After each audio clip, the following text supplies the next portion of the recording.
Welcome to the Drum Set Therapy Podcast. My name is Stefano Ashbridge, and this is a show about the challenges that come with playing the drums and what you can do about them so you enjoy your drumming journey. Visit drumlessonsinla.com for online and in-person drum coaching.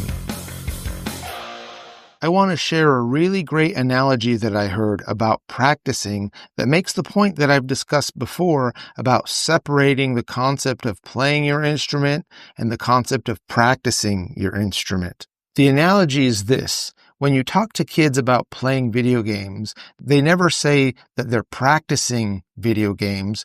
They just say they're playing video games. But when you talk to them, they tell you how hard it was to get to the next level and they had to work on it over and over to achieve a certain result. Well, that's practicing, but they don't think of it as practicing. They're just playing the video game that they love and they're trying to get better at it. So the analogy to learning your instrument would be the same.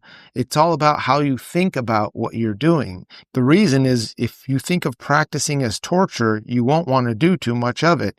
And practice is how you get better at playing the instrument. Thanks for listening. Visit drumlessonsinla.com for online and in-person drum coaching. Till next time.